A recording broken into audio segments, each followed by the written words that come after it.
So hello everyone, welcome to EduRates. Myself Dhruv Sharma, your biology tutor. और आज हम लोग पढ़ने वाले हैं क्लास 12th का बायोलॉजी का पहला chapter, that is sexual reproduction in flowering plants. तो आइए हम लोग देखते हैं sexual reproduction in flowering plants. इसे डिफाइन करते हैं सबसे पहले हम लोग. सो सेक्सुअल रिप्रोडक्शन, इसका मतलब क्या होता है? What do you mean by sexual reproduction? तो सेक्सुअल रिप्रोडक्शन का मतलब, सबसे पहले आप समझिए रिप्रोडक्शन का मतलब. रिप्रोडक्शन का मतलब है प्रोडक्शन ऑफ न्यू ऑफस्प्रिंग, नए संतान का पैदा लेना.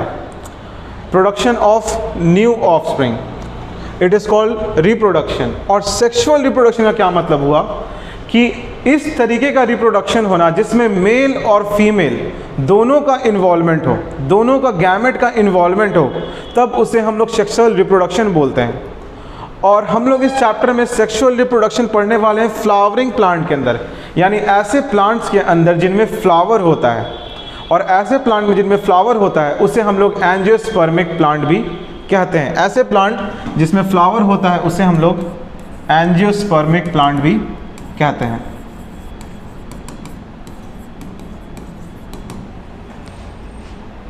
और हम लोग इस चैप्टर में सबसे पहले डिफाइन करेंगे फ्लावर को. So let's define flower. What is a flower? Flower किसे कहते हैं? It is the main sexual reproductive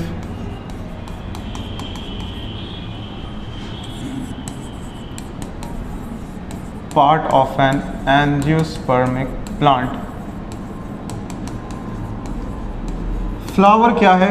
flower एक मेन सेक्सुअल रिप्रोडक्टिव पार्ट है एंजियोस्पर्मिक प्लांट का. यानी ऐसे प्लांट, जैसे मैंने बताया आपको, ऐसे प्लांट जो फूल देते हैं उन्हें हम एंजियोस्पर्मिक प्लांट बोलते हैं. और फ्लावर जो होता है वो मेन सेक्सुअल रिप्रोडक्टिव पार्ट है. यानी फ्लावर एक ऐसा पार्ट है जिसमें मेल और फीमेल पार्ट होता है. जैसे आपने पढ़ा होगा क्लास 10th में कि फ्लावर में जो आपका स्टामेन होता है वो मेल पार्ट होता है, और जो फ्लावर में आपका पिस्टल या कार्पेल होता है वो फीमेल पार्ट होता है. तो मेल और फीमेल पार्ट दोनों ही फ्लावर में पाया जाता है. इसलिए हम लोग बोलते हैं कि फ्लावर एक मेन सेक्सुअल रिप्रोडक्टिव पार्ट है एंजियोस्पर्मिक प्लांट का. तो आइए देखते हैं फ्लावर को. Let's see the flower.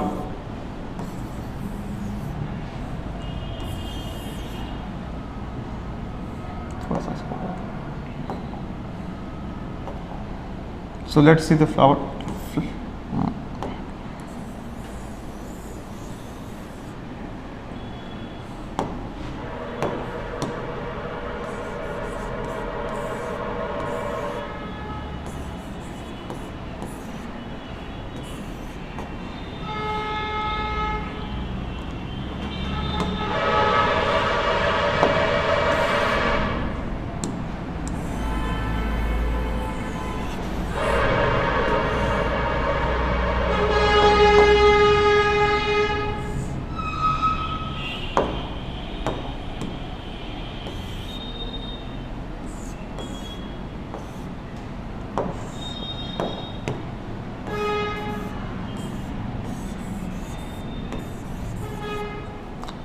यहाँ पे मैंने एक फ्लावर का डायग्राम बनाया है.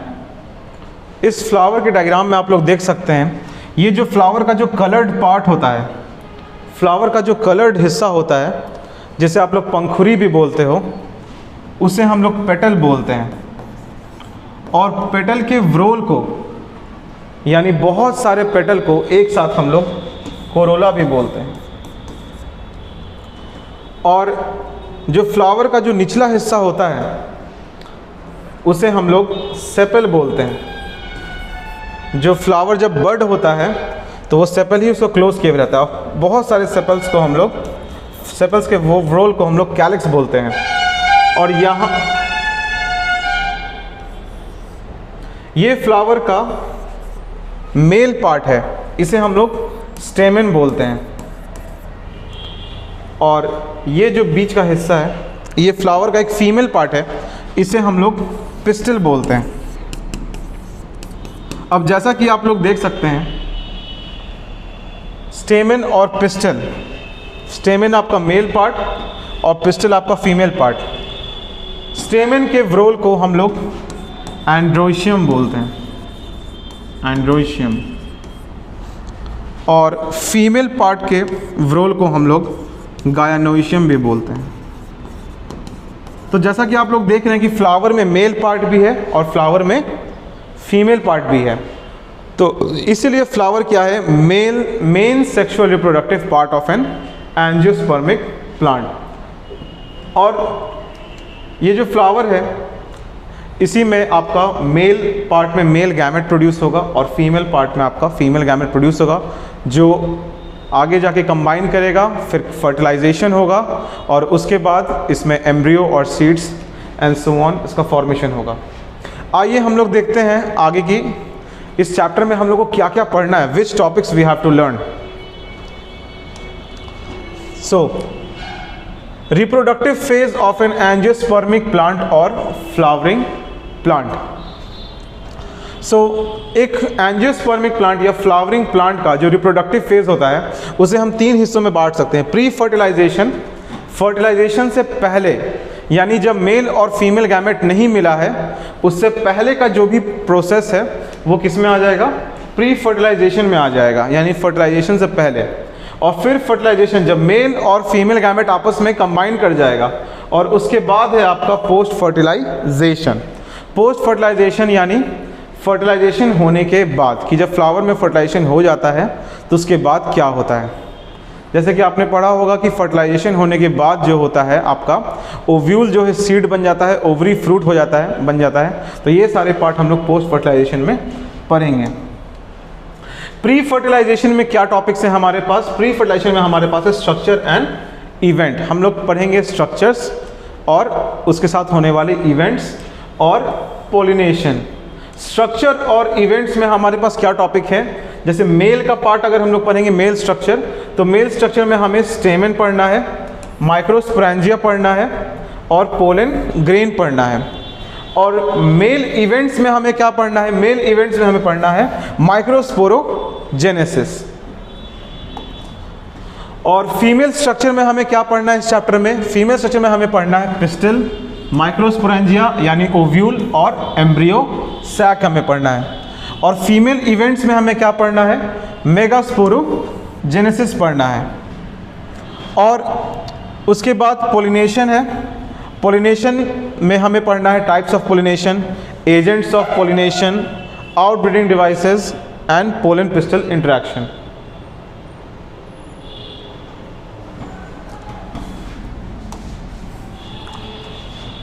फिर सेकेंड पार्ट यानी प्री फर्टिलाइजेशन में आपके पास इतने ही थे, पोलिनेशन तक था।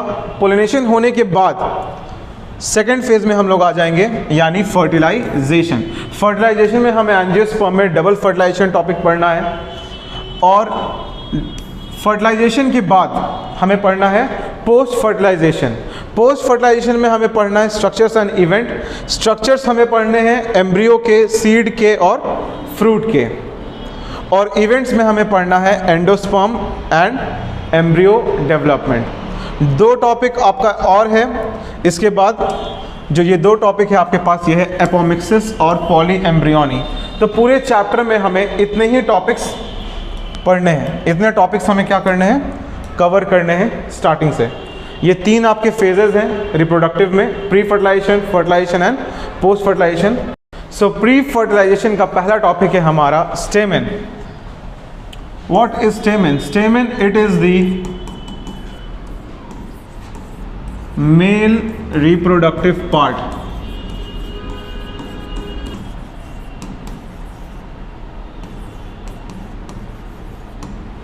Again, so stamen is the male reproductive part of a flower.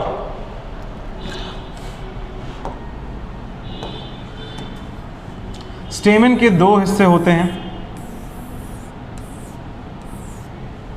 Stamen का जो अपर पार्ट है दैट इज एंथर, और स्टेमेन का जो लोअर पार्ट है that is a filament. Stamen के अपर पार्ट को हम लोग एंथर बोलते हैं और लोअर पार्ट को हम लोग क्या बोलते हैं? फिलामेंट बोलते हैं। और जैसा कि आप लोग यहाँ पे देख रहे होंगे कि यहाँ पे एंथर यहाँ पे 2 पार्ट में है। एंथर के 2 लोब होते हैं। अगर इसे मैं थोड़ा सा यहाँ पे बड़ा करके बनाऊँ तो आप लोग देख सकते हैं, ये आपका एंथर है।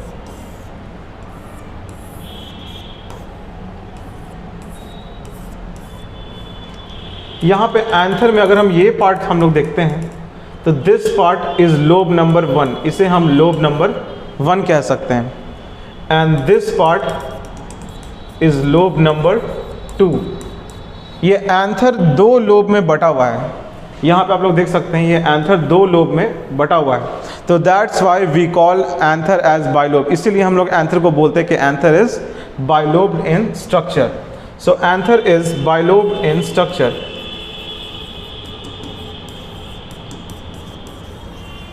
एंथर को हम लोग बोलते हैं बाइलोब। और हर एक लोब में आपको यहाँ पे 2 थेका दिखाई दे रहा होगा। ये पहला पार्ट, ये हिस्सा 1 थेका और ये दूसरा हिस्सा 2nd थेका। ओके, सो यहाँ पे ये जो है ये 1 थेका है और ये जो है 2nd थेका। सो हर एक लोब में 2 थेका होता है, इसीलिए हम लोग एंथर को डाइथेकस भी कहते हैं। That's why anther is also dithecous in nature. और आप देख सकते हैं कि यहाँ पे टोटल अगर देखिएगा तो यहाँ पे टोटल इस एक लोब में 2 थेका और दूसरे लोब में भी कितना है, 2 थेका है। तो टोटल आपको दिखाई देगा यहाँ पे 4 थेका। और यहाँ पे इस पूरे थेका को हम लोग माइक्रोस्पोरेंजिया भी कहते हैं। इस पूरे थेका को इसे हम माइक्रोस्पोरेंजिया भी कहते हैं। और आप लोग यहाँ पे देख रहे होंगे टोटल 4 थेका है, यानी यहाँ पे टोटल 4 माइक्रोस्पोरेंजिया है। तो इसे हम लोग टेट्रागोनल भी कहते हैं। Anther is also tetragonal. और टेट्रागोनल इसलिए क्योंकि इसके पास 4 माइक्रोस्पोरेंजिया है। That's why it is a tetragonal. And anther is also dithecous क्योंकि इसके पास हर एक लोब में 2 थेका है। And anther is bilobed because it has 2 lobe.